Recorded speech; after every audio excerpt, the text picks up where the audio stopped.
Hello and welcome to Lavneesh Sir की class. This is Directorate of Education GNCT of Delhi's worksheet number 29, and it is only for class 9 students. It has taken from the subject Social Science Economics, and we will learn and understand and starting a new chapter number 2, People as a Resource in this worksheet. So students, आज की इस worksheet में हम एक new chapter start कर रहे हैं, people as a resource, जिसका पार्ट फर्स्ट हम समझेंगे. So without wasting our time, let's start and understand with me. People as resource is a way of referring to a country's working people in terms of their existing productive skills and abilities. देखिए क्या है कि people as a resource ये एक तरीका है, संसाधन के रूप में लोग, एक तरीका है ये दिखाने का कि किसी कंट्री के लोग जो है उनकी प्रोडक्टिव स्किल या एबिलिटीज़ क्या है, उस सब को दिखाने का तरीका यही है कि हम बोलते हैं people as a resource. Looking at the population from the productive aspect emphasizes its ability to contribute to the creation of the gross national product. यानी GDP में खास तौर से उनके कंट्रीब्यूशन को दिखाने के लिए, उनके प्रोडक्टिव स्किल को, उनके प्रोडक्टिव एस्पेक्ट को दिखाने के लिए हम ऐसा कहते हैं. Like other resources, population also a resource, a human resource. दूसरे रिसोर्सेज की तरह पॉपुलेशन भी एक रिसोर्स होती है, जैसे कि एक human resource. This is the positive side of a large population. और जब हम कहते हैं ना ह्यूमन रिसोर्स या पीपल एज रिसोर्स, तो हम पॉपुलेशन की एक पॉजिटिव साइड को बताते हैं. Population becomes human capital when there is investment made in the form of education, training and medical care. और यही जनसंख्या ह्यूमन कैपिटल में चेंज हो जाती है जब उसमें हम एजुकेशन की फॉर्म में या ट्रेनिंग की फॉर्म में या मेडिकल केयर की फॉर्म में उस पर इन्वेस्ट करते हैं. In fact human capital is the stock of skill and productive knowledge embodied in them. और वास्तव में जो एक मानव पूंजी है वो एक तरह से नॉलेज का, और जो उत्पादक उनकी प्रोडक्टिव नॉलेज है या उनके अंदर जो कौशल है वो एक तरह से उसके भंडार है, उसका भंडार है. In fact, human capital is in one way superior to other resources like land and physical capital. Human resource can make use of land and capital. देखिए क्या है कि जो human capital है वो दूसरे resources जैसे land और physical capital है उनसे बहुत superior है. क्यों? क्योंकि जो human resource हैं वो land और capital का बहुत maximize use कर सकते हैं. Land and capital can not become useful on its own. यानी लैंड और जो कैपिटल है वो अपने आप तो यूज़ नहीं हो सकते. तो अगर जो ह्यूमन कैपिटल है उसके अंदर जब इन्वेस्टमेंट हो रही है तो हम क्या कर रहे हैं कि इसी के जरिए जो जितने रिसोर्सेज हैं उनका मैक्सिमाइज यूज़ कर पा रहे हैं. तभी तो मैंने बोला कि वो ह्यूमन कैपिटल बन जाते हैं. अगर आप इस फिगर में भी देखेंगे तो इसमें यही बताया गया कि what is human resource, is it like land और लेबर. तो जवाब आ रहा है कि it is more than that, यानी ये उससे भी ज़्यादा है. देन ये बॉय क्वेश्चन पूछता है what is human capital, is it like rupee, पैसा और डॉलर. तो फिर जवाब आता है कि no, it is more than that.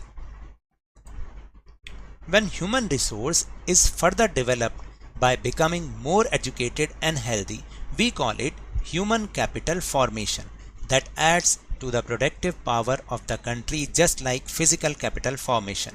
यानी जब ह्यूमन रिसोर्स में और ज़्यादा एजुकेशन के इन टर्म्स में, हेल्दी और इन सब चीज़ों में इन्वेस्ट किया जाता है तो तब हम इसको ह्यूमन कैपिटल फॉर्मेशन कहते हैं.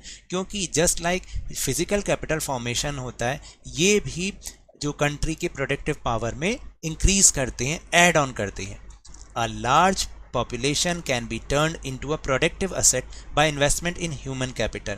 और इस तरह से हम एक बहुत बड़ी पॉपुलेशन में ये ह्यूमन कैपिटल में इन्वेस्ट करके उसको और ज़्यादा प्रोडक्टिव असेट बना सकते हैं.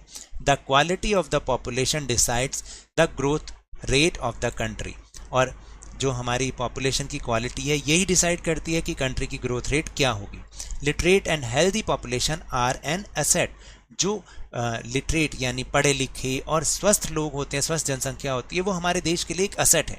सर्व शिक्षा अभियान is a significant step towards providing elementary education to all children in the age group of 6 to 14 years. यानी 6 to 14 years की एज के जो बच्चे हैं उनके लिए एलिमेंट्री एजुकेशन के लिए एक बहुत ही महत्वपूर्ण कदम उठाया गया सर्व शिक्षा अभियान. Bridge courses and back to school camps have been initiated to increase the enrollment in an elementary education.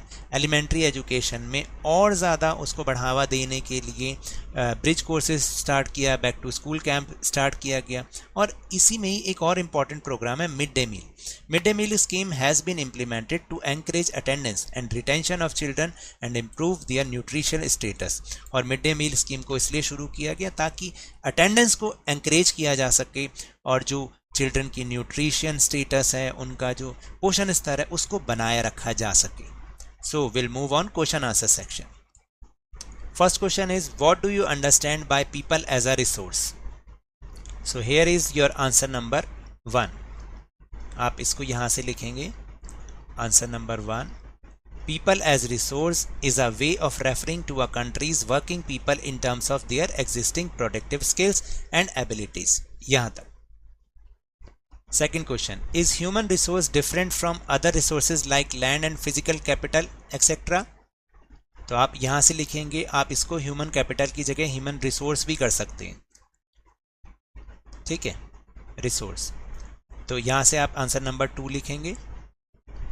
Human resource is in one way superior to other resources like land and physical capital human resource. यहाँ तक ये दूसरा है, यहाँ से दूसरा sentence शुरू होता है. Human resource can make use of land and capital and land and capital can not become useful on its own. तो आपको यहाँ तक लिखना है. This is your answer number 2.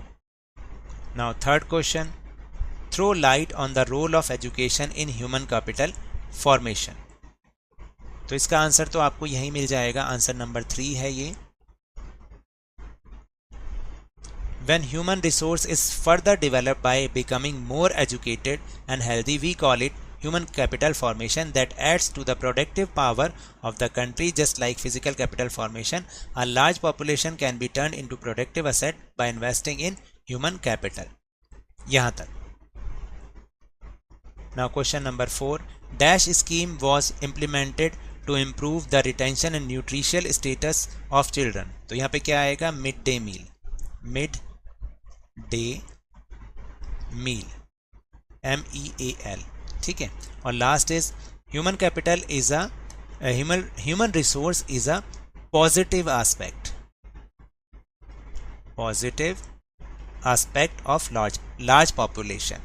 So now that's all for this worksheet. अगर मेरे इस तरह समझाने से अब आपको समझ में आने लगा है तो इस चैनल को शेयर कीजिए, लाइक कीजिए और अगर नए हैं तो सब्सक्राइब भी कीजिए. But remember, whenever you will go outside, please wear your mask. और जब भी आपकी टर्न है, कोरोना की वैक्सीनेशन ज़रूर लगवाएं क्योंकि कोरोना को हराना है और ज़िंदगी को एक बार फिर से सुहाना बनाना है. इसी उम्मीद के साथ थैंक यू वेरी मच.